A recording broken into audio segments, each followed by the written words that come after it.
Bună ziua, dragi prieteni! Sunt Olga și vă spun bine ați venit la Secretele Grădinarului. Iată, a venit perioada în care deja trebuie să ne copilim roșiile. Mulți grădinari începători întâmpină probleme atunci când doresc să efectueze această procedură. Această procedură este extrem de simplă atunci când știm câteva detalii, câteva reguli și momente importante legate de această procedură.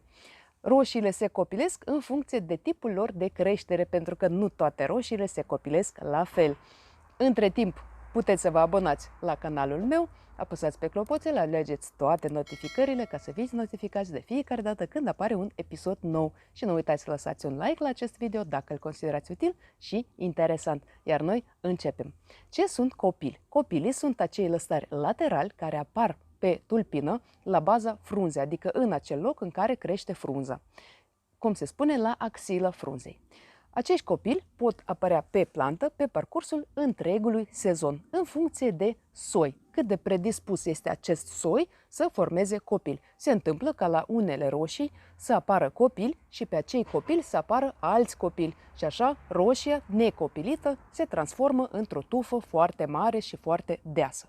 Cu siguranță, dacă vor rămâne toți copilii pe roșie, atunci dimensiunea fructelor va fi cu siguranță mică și dacă soiul este târziu, atunci se întâmplă ca aceste roșii să nu apuce să se coace, pentru că vine toamna și ele nu au timp să se coacă. Așadar, ce trebuie să facem cu acești copili? În așa fel încât să obținem recoltă mult dorită, roșiile să fie cât mai mari și cu siguranță coapte.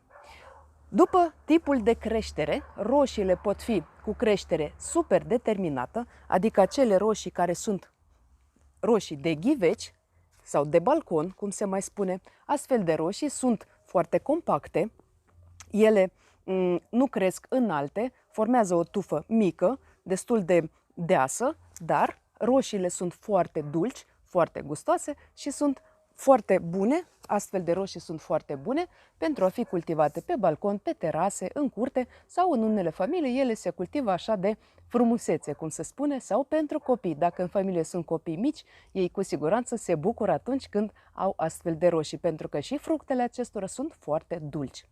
O altă categorie, adică un alt tip de creștere, este tip de creștere determinată, adică acele roșii care se mai numesc roșii de câmp. Ele cresc până la 80 de centimetri sau 1 metru, 1 metru și 20, depinde de soi și ele, de asemenea, la un moment dat se opresc din creștere, adică atunci când ele ajung la acea înălțime care este specifică soiului, ele nu mai cresc. În vârful roșiei se formează flori și ea nu mai crește în înălțime.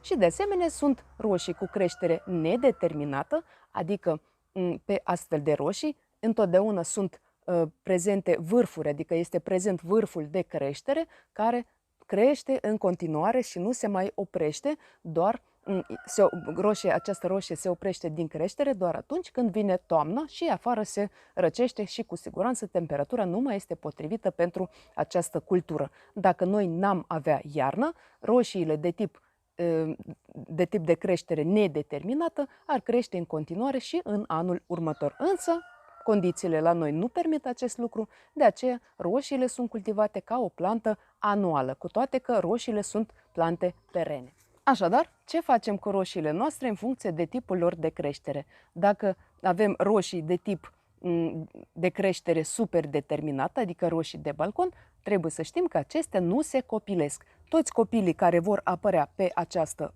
plantă vor înflori și vor fructifica. Atunci când nu vor mai apărea alți copili, atunci când toate florile vor forma fructe și fructele se vor coace, după acel moment, adică după coacerea ultimelor fructe, roșia își termină ciclul de viață. Adică putem spune că acesta este potențialul. Roșiile cu tip de creștere determinată, de asemenea, nu se copilesc sau se pot copili doar parțial.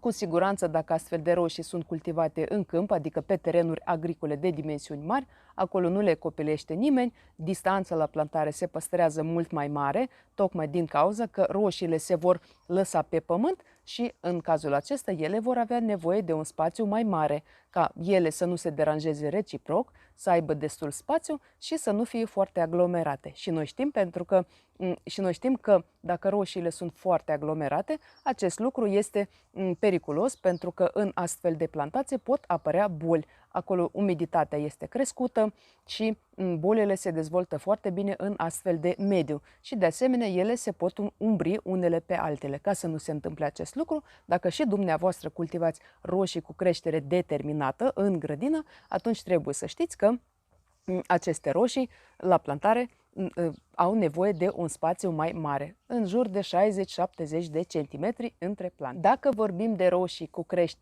cu tip de creștere nedeterminată, aici trebuie să știm că avem puțin de lucru, pentru că astfel de roșii trebuie copilite mereu în permanență pe parcursul întregului sezon. Dacă avem roșii cu creștere nedeterminată, roșiile se copilesc complet, adică toți copilii se elimină sau rămâne un singur copil pe lângă tulpina principală și atunci roșiile merg pe două brațe sau au două tulpini principale. Și în cazul acesta rămân doar aceste două tulpini și restul, toți copiii care apar pe plantă, trebuie eliminați. Pentru că dacă vom lăsa mai mulți copili pe roșii cu creștere nedeterminată, atunci riscăm ca roșia să aibă întârzieri în înflorire, fructificare și de asemenea riscăm ca roșiile, adică fructele, să nu se coacă, pentru că astfel de roșii s-ar putea să nu aibă timp să se coacă până toamnă. Așadar, roșiile cu creștere nedeterminată se copilesc ori integral, adică toți copilii trebuie eliminați, sau putem să lăsăm doar un singur copil care va crește lângă tulpina principală. Aici avem o roșie cu creștere nedeterminată. Iată aici vedem, iată ce frumos a venit un bondar. Aici este un vârf și aici este un vârf. De ce am lăsat două vârfuri? Pentru că aici, pe tulpină, la un moment dat, se vede o bifurcație. În astfel de cazuri, putem lăsa ambele tulpini să rămână două tulpini principale sau putem lăsa o singură tulpină. Este alegerea dumneavoastră. Eu, de regulă, în astfel de cazuri, las ambele tulpini. Sunt unele soiuri care sunt predispuse spre bifurcație. Atunci eu le-am lăsat pe amândouă și aceste roșii vor crește pe două tulpini. Iată aici avem copil. Iată avem un copil.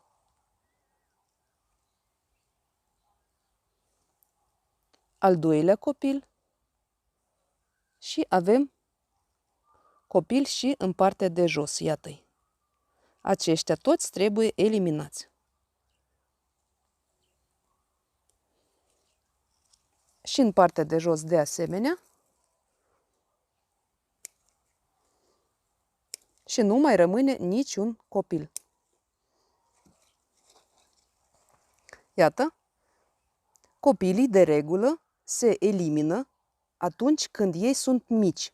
Se zice ca ei să nu ajungă până la 5 cm, pentru că cu cât mai mult se află copilul pe plantă, cu atât mai mult el va consuma nutrienții și apă necesari pentru înflorire și pentru formarea fructelor. Tocmai de aceea, pe roșii cu creștere nedeterminată, copilii apar foarte des și copilirea trebuie efectuată săptămânal. Se întâmplă ca pe roșii cu creștere nedeterminată să nu există vârf de creștere. Iată un exemplu.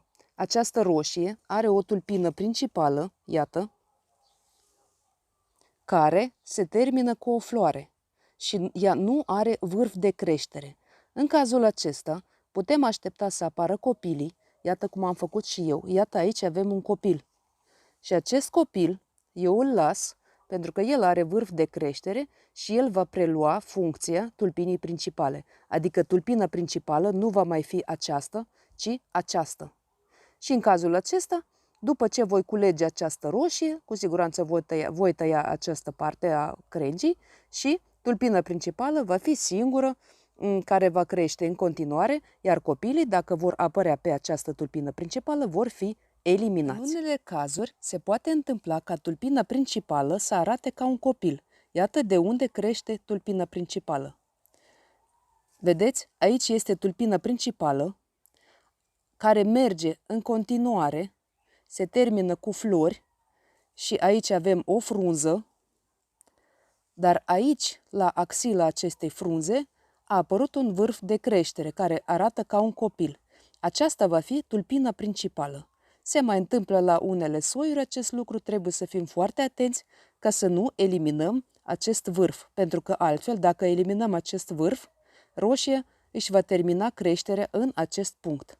Și va trebui să așteptăm să apară alți copili, de exemplu acesta se poate elimina, da? Ca unul dintre aceștia să continue creșterea și ca pe acesta să apară flori și fructe. Dragi prieteni, sper că copilirea roșiilor nu mai este o problemă pentru dumneavoastră și v-ați lămurit acum cu absolut toate situațiile. Sper că acest material vă este de folos. Dar totuși vorbind de roșii cu creștere nedeterminată, trebuie să ne aducem aminte de roșii de tip sherry.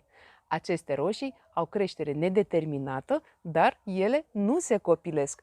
În majoritatea cazurilor, ele rămân așa cum sunt și pe toți copilii. De regulă, dacă le-ați cultivat vreodată, probabil că știți că copilii apar foarte repede, foarte des și aproape în fiecare zi apare câte un copil nou și pe fiecare copil foarte repede apar flori și fructe.